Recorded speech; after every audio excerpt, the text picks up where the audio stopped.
the land, the dog, the chainsaw. So, is there something around, I don't know, stewardship around that? Or, Oh, yes. Oh, absolutely. And I mean, that is the word. yeah. It's it's not a hierarchical thing.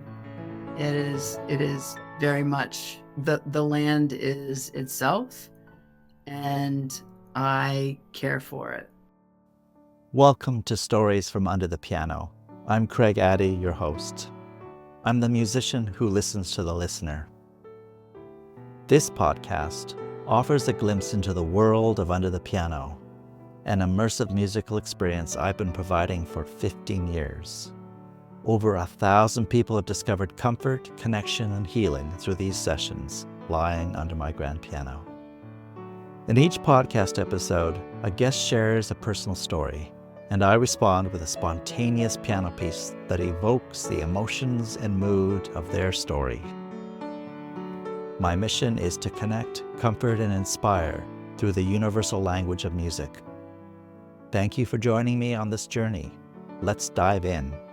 Welcome to Stories from Under the Piano. I am delighted to have my guest Sue Kaplan with me today. Sue, welcome. Thank you, Craig. I'm so excited to have a unique musical experience around a story. Yeah, same here. I'm going to let everybody know a little bit about you, and feel free to jump in and add anything that you see could be added.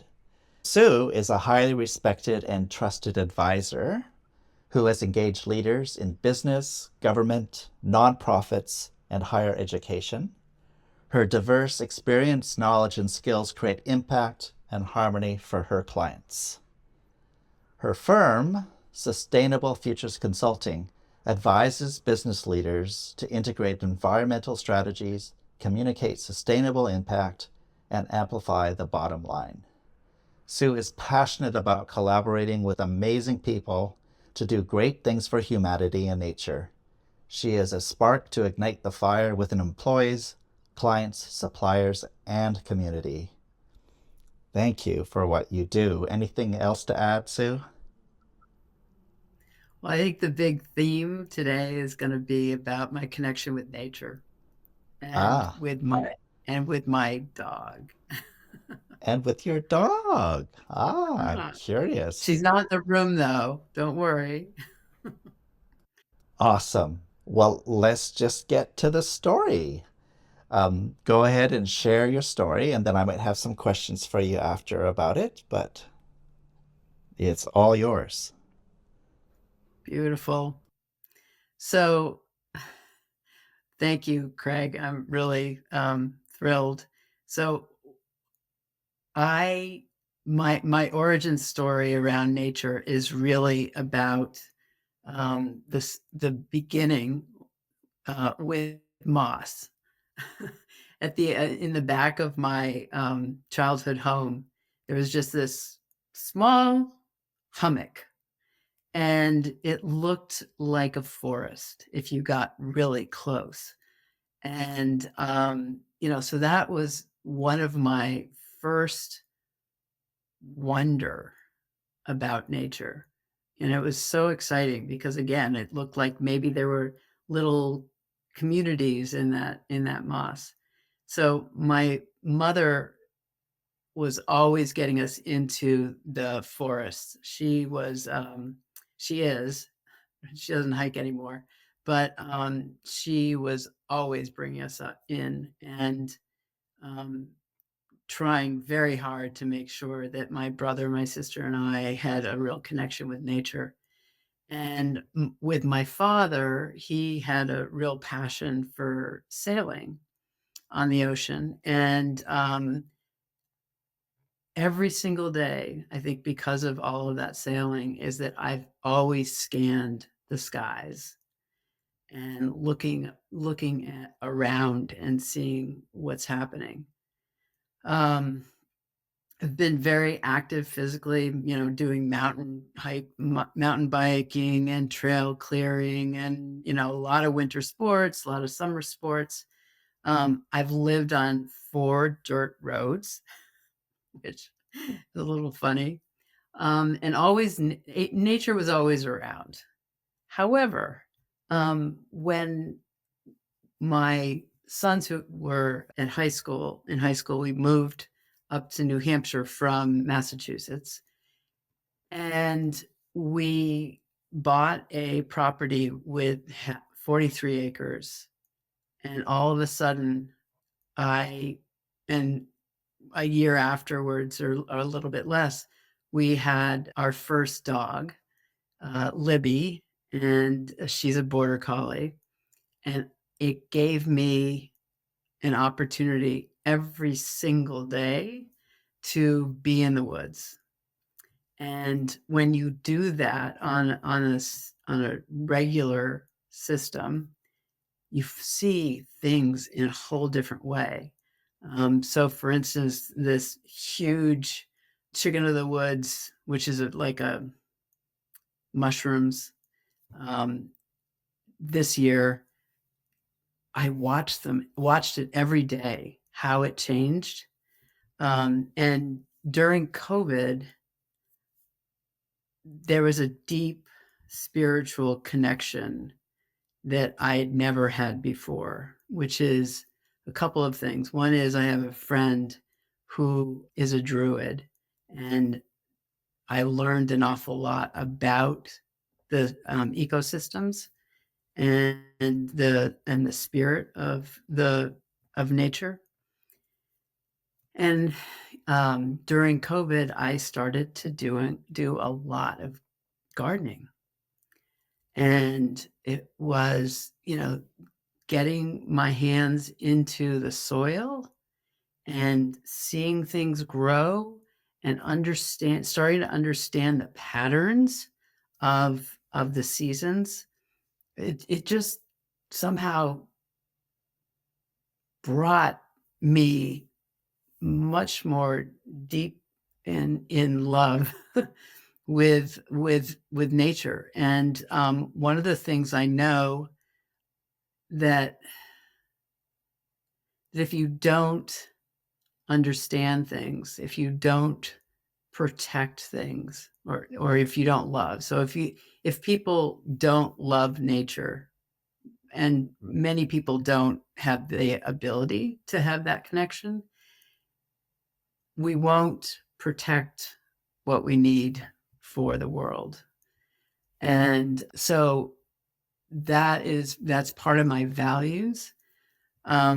What the story is coming towards is that we have chosen to sell this beautiful, beautiful land that I love so much, because there are just 2 of us now, and 1 cat and 1 dog, and it's too much work. And I really had been, and still a little bit, grieving about leaving and having so much privilege to be able to wander on the pasture and in the forests. And so it's still sort of there for me, that I will miss the land and all on it and underneath it. But I know that someone else will come and also love the land, and nature will always be with me. And so, and I'm starting to look forward, because there's so many other incredible journeys through nature. Thank you, Sue. That's wonderful. A funny little aside, my parents got a cat some years ago, a Burmese, and they named her Libra, but we all called her Libby.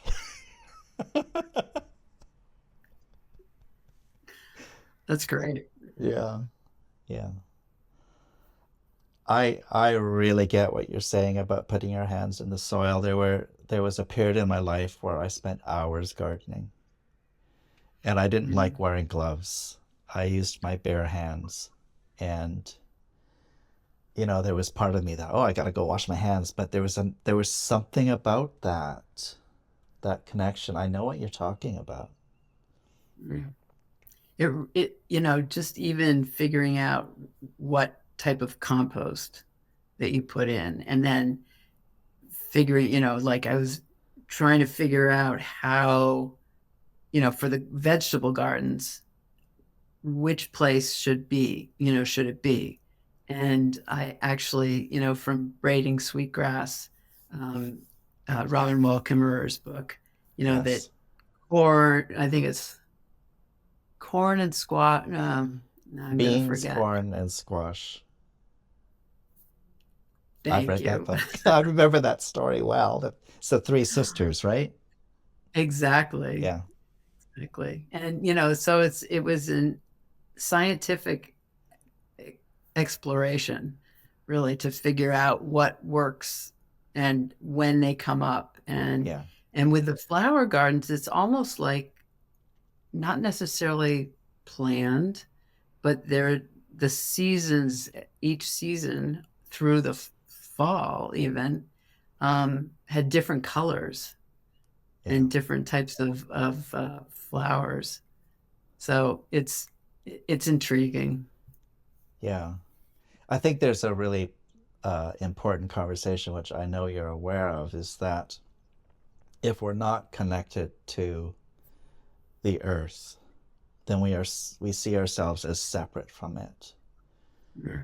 And so it's so easy just to, mine and just keep on taking the resources because it's other than us. And I like to think that people are starting to realize the connection, and I hope that with the work that you're doing and others are doing, that more and more people get connected because it's so precious. I think it's essential Yeah. because people really don't know, and businesses often ignore that everything we have comes from nature. And if Yeah. we don't protect it, if we don't love it, we don't protect it, right? Yeah. And unfortunately, a lot of people don't have the opportunity. And one of my passion projects really is, and it hasn't come, uh, we're still figuring it out, is to create nature ambassadors so that uh, generations connect together with nature, learning in different ways. Yeah, so there's a huge opportunity. Yeah. Yeah. Yeah, Well, let's get back to the story now. I have a couple of things to explore with you before I do the music for it. So I heard that first stage was, and you can add or correct me, this period of wonder and discovery and exploration. Would that be accurate? definitely. Yeah. Are there any particular emotions that you would like to add into that part of the story? Because of course music is the language of emotion. Do you see anything else to add?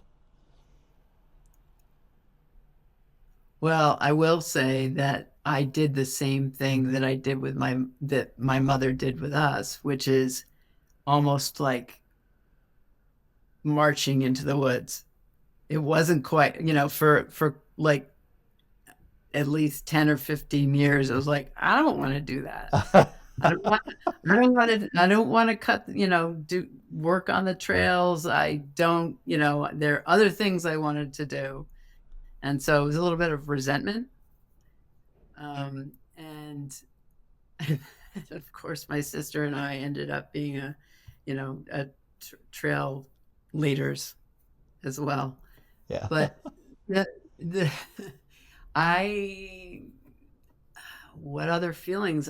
There's so much love and joy, and I'm a competitive person.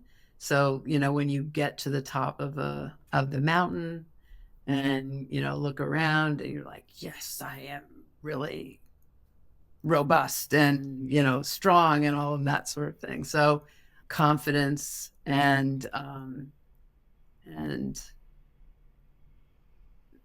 fun usually go with other people. Yeah, yeah. So then what was next? Was next the dog? Yes. Okay, and Yes. and what happened for you with that in the emotional world? Oh my God, I love this dog. Yeah. She she is so kind. She's so much fun. And just the idea of having a buddy all the time. And I'm her person. And she, loves me so dearly. And, she, when we had her early on, she would chase deer and sometimes wouldn't come back for like hours, which scared me a lot. And everyone else in the house was shaming me. Oh, she always came back. But we have a real pattern of trust. And she's just joy for me. Yeah, so I hear love, connection, and joy. Mm, Would that be good for that section for you? definitely. Okay. Definitely. And then next was getting the property, or did that We had happen the at the same property time? before. Yeah. It was so we had her 2 years after we got the property. Okay. Yeah. So in that whole world of being in that vast space of nature, is there anything else to bring into the story? My husband has bought me a number of chainsaws. The one was, very tall and all that sort of thing, but I um you may have seen this video on Instagram or whatever, but I was it was a handheld. It is a handheld, and it's my favorite tool. So the idea of being accomplished is it was like women's rights chainsaw. It's a little bizarre, but anyway, yeah. So the land, the dog, the chainsaw. So is there something around, I don't know, stewardship around that, or Oh yes. Oh, absolutely. And I mean that is the word. yeah, It's it's not a hierarchical thing. It yeah, is it is very much the land is itself, and I care for it. And I care for yeah, I care for it. yeah. And then letting go. And anything other than grieving and sorrow that you want to put in there? I don't think that we'll ever have anything like we have now. Um, and that's that's a hard knowledge that, and my Libby is never on leash. We're just in the woods running around. She runs, I walk. And, I think about wherever we're gonna live next. Do I have to have a leash? I Mm, mean, it would just, both of us, I think, would be feeling like contained. And so that's a concern. yeah, Um, because there's so much freedom here. yeah. So you're grieving, potentially you're grieving the loss of freedom too. Mhm. Yeah. Okay. Anything else?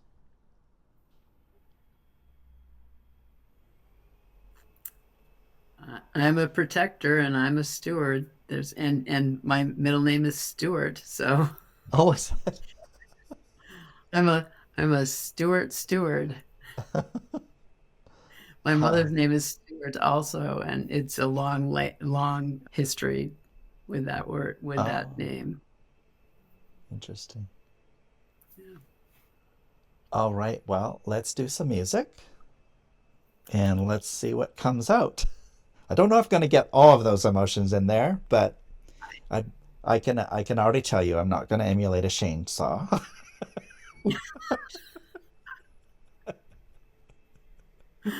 Good idea.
what a master.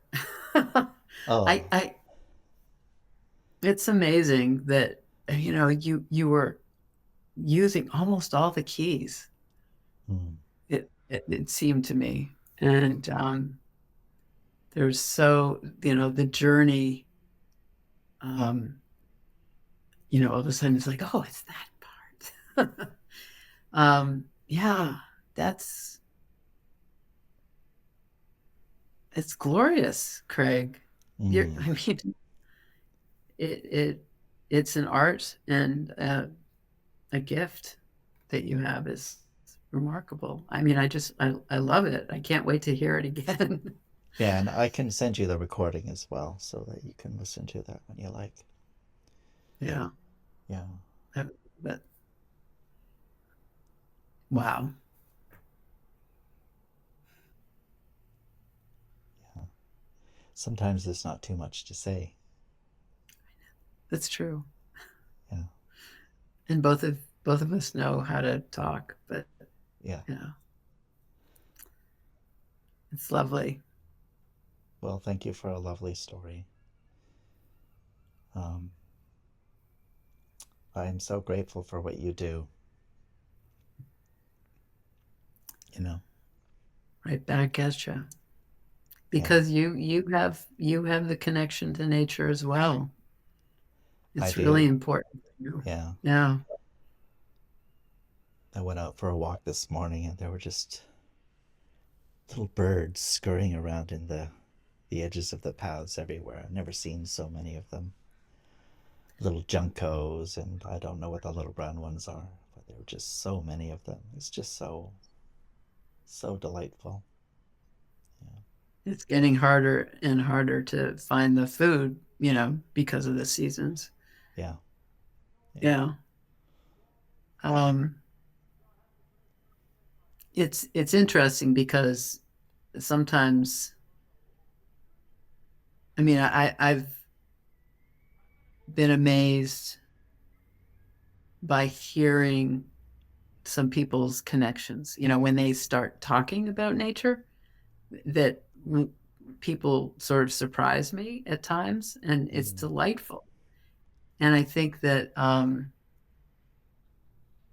this whole idea of creating nature ambassadors is that it doesn't take very much, and that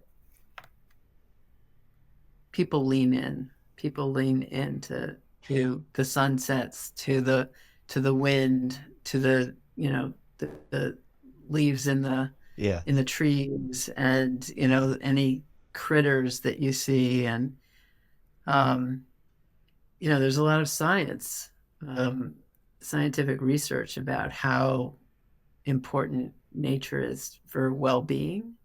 Yes. And there's an awful lot of it, and I just you know Hmm. that we you can it can be innate, but also knowing that it's true. Yeah. Yeah. Well, next I want you to have an opportunity to share about anything about your business that you want people to know about, how they can connect with you. If you've got any passion projects that are kind of looming that you want people to know about, whatever you like. So the floor is yours. Thank you. So I work with small and medium-sized businesses who are interested um, in sustainability, and sustainability is a extremely broad avenue. So it's all about humanity and work and nature, um, values, and so I work with small and medium-sized businesses to reduce their waste, which also includes profitability. So they reduce waste and funding. And then, there's a lot of work to advise leaders to really integrate both the environmental piece, but also the social piece. So, you know, there's a lot of information that Gen Zs and millennials are really much more purpose driven than other generations. And they want to work in businesses and nonprofits, government, academics, um, where they're honored, they have professional development, they're respected, and generally they want the CEOs and businesses to have values and stand up for that, for them and for the earth and whatnot. So there's a lot of opportunities, but a lot of people don't know exactly how to do it. So that's part of what I do, is to give them a whole gamut of, what are you doing for renewable energy efficiency, um, doing circular economy, which is so exciting because I actually did a bunch of that in the 90s at Polaroid Corporation, you take products back, or you take products and someone buys them, and then you can potentially take things back to use for another time. So this is something that I've been working with for a long time, and it's just terrific now to basically navigate my own business. Yeah, that's wonderful. How would you like people to connect with you and reach out to you? I'm on pretty much all of the platforms. LinkedIn is where I spend more time writing Yeah. Well, about. you really have people listening to you on LinkedIn. I really notice your posts get a lot of attention. Yeah, thank you. Yeah. And then I usually also include some of that in Facebook and Instagram. I'm working on YouTube, as you know, trying to figure out the best way to do video. But yeah, so Sustainable Futures Consulting, and you can see that on LinkedIn. You can also see Susan S. Kaplan, MBA. And so those are the two names for each of the Yeah. platforms. Yeah.